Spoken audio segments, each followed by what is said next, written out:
Queridas hermanas, hermanos, cada cuarto domingo de Pascua siempre se celebra el Domingo del Buen Pastor. Y yo quisiera comenzar esta reflexión recordando algo importante.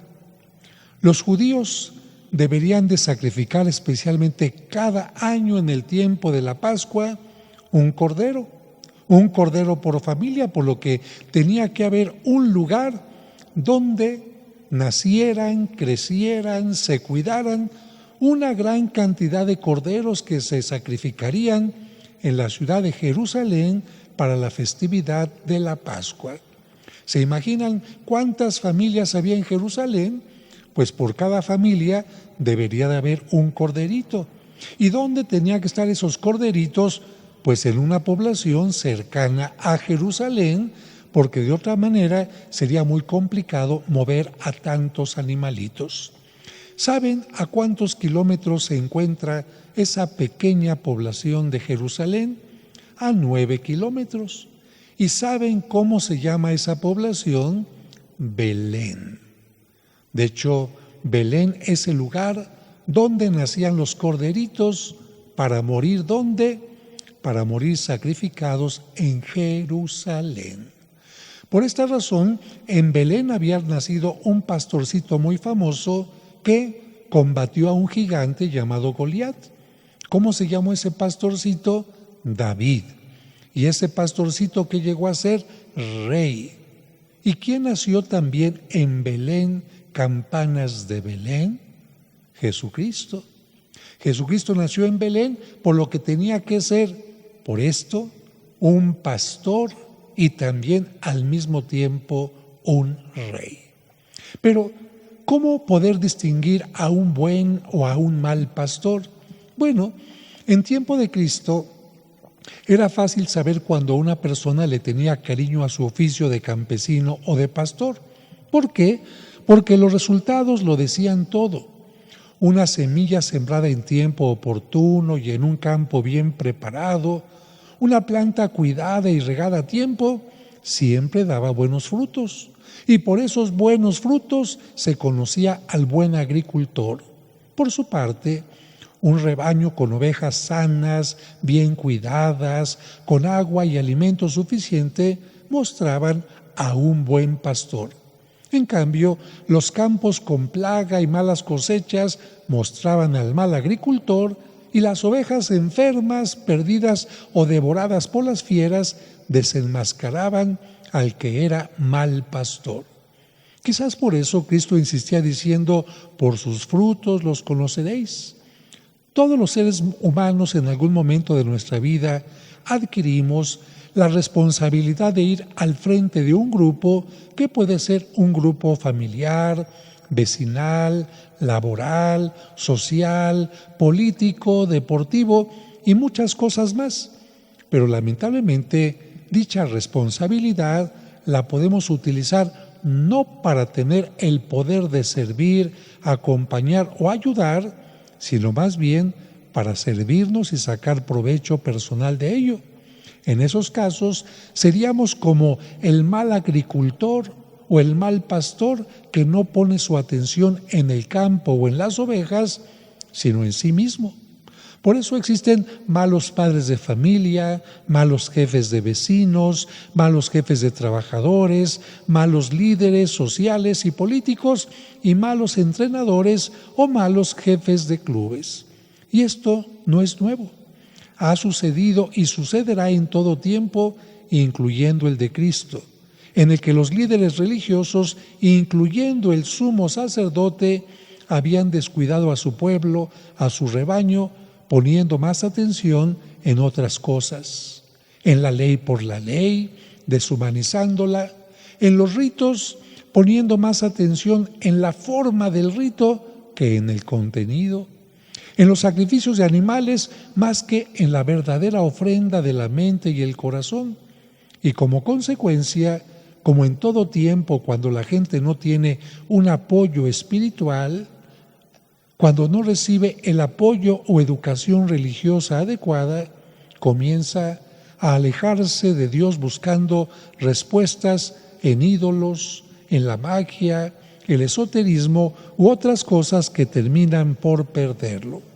Por eso, Cristo, a través de la metáfora, de la parábola del buen o mal pastor, denuncia y trata de corregir no solo a los malos pastores de su tiempo y de todos los tiempos, pero al mismo tiempo hace lo mismo con las ovejas que han caído en el mal, echando la culpa a los pastores y se lavan las manos de su responsabilidad, como si la persona tuviera la oportunidad, como si las personas no tuvieran la oportunidad y capacidad para decir, si mi pastor actúa mal, yo no. Y como si el mal actuar de otro fuera obligación para que yo también actúe mal. Ay, padre, pues es que mi mamá es muy mala y por eso yo me porto mal. Yo creo que esto no es correcto. Ay, como mi maestro es malo, yo también. Como mi compañero se emborracha, yo también. Yo creo que esto no es pretexto para que, si tenemos un mal pastor, seamos nosotros malas ovejas. Pues bien, en las lecturas de hoy se nos recuerda que Dios quiere salvar a todos, judíos y no judíos, judíos y paganos o gentiles, como se decía en aquel tiempo. Por eso, en el Evangelio Cristo se presenta como el buen pastor.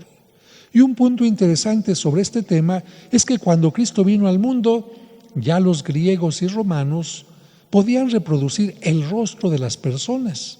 Por eso podemos encontrar esculturas del tiempo de Cristo que muestran perfectamente el rostro de Julio César, cómo era Julio César u otros seres o personajes importantes.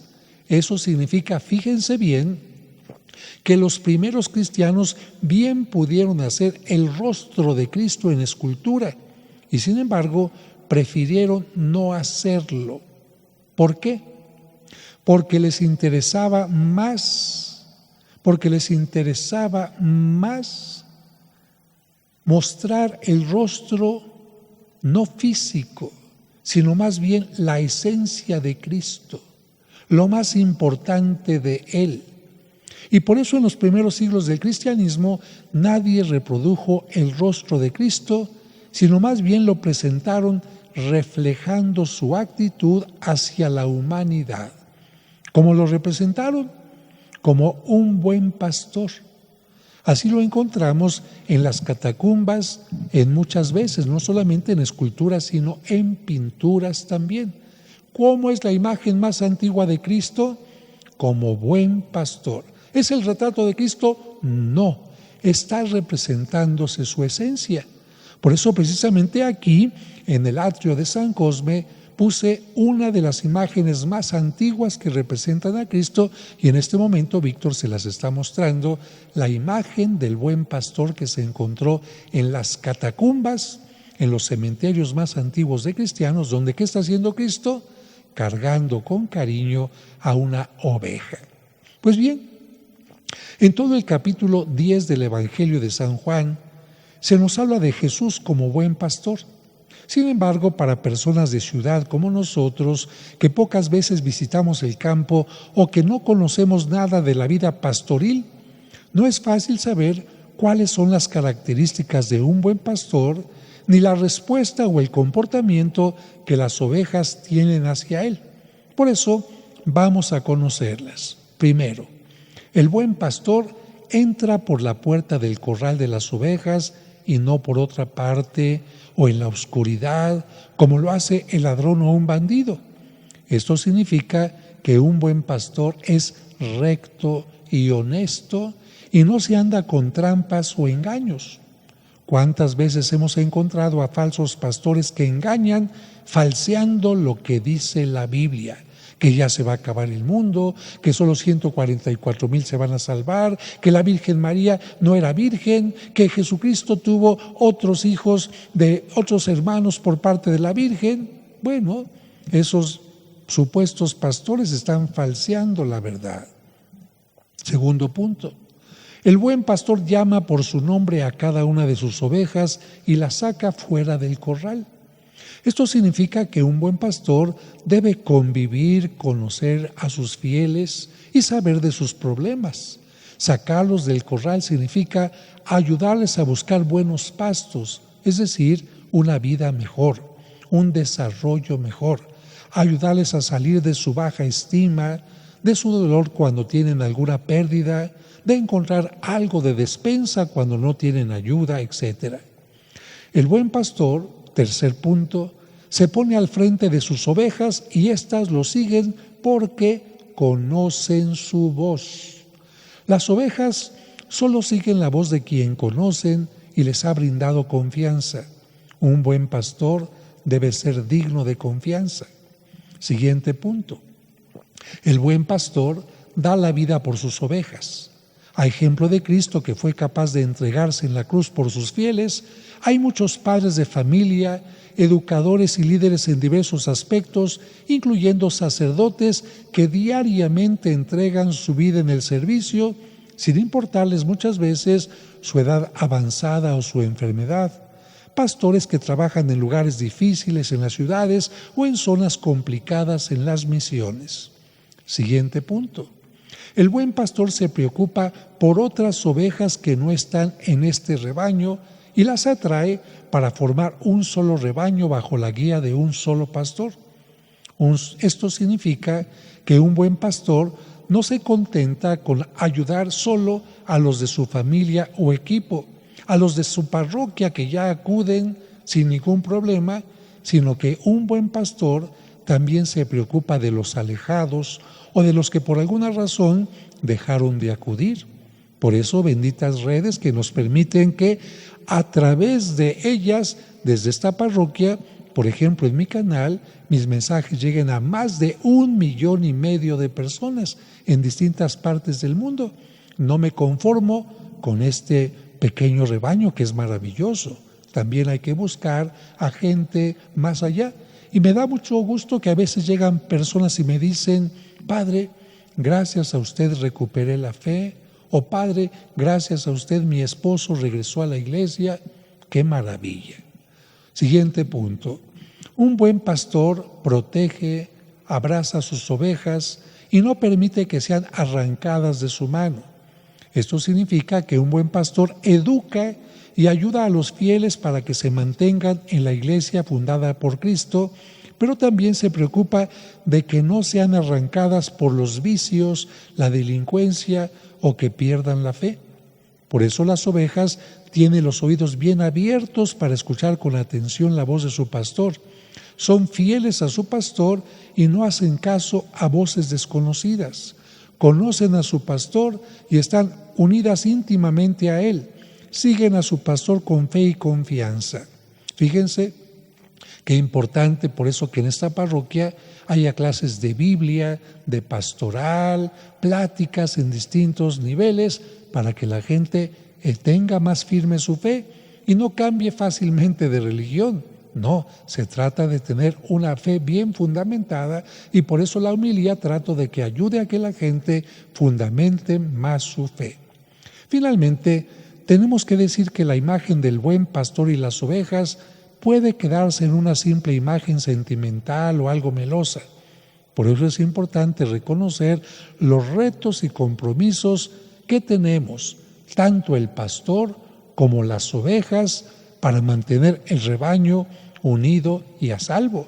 No solamente me toca a mí o a los sacerdotes tratar de ser buenos pastores, sino también a los fieles les toca ser buenas ovejas. ¿De qué sirve que un pastor anime a que la gente se acerque a la Biblia si las ovejas no quieren? ¿De qué sirve que un pastor invite a que seamos solidarios con los más pobres si la gente quiere ser egoísta?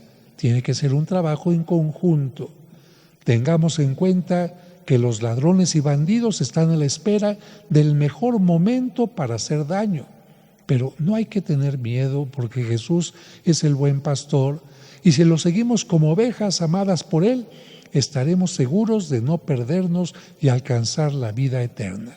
Finalmente, los invito a que demos gracias por todas aquellas personas que a lo largo de nuestra vida se han comportado con nosotros como buenos pastores, empezando con nuestros padres, que dan la vida por nosotros, que se preocupan de que vayamos siempre por el buen camino, por nuestros educadores, por nuestros amigos y seres queridos.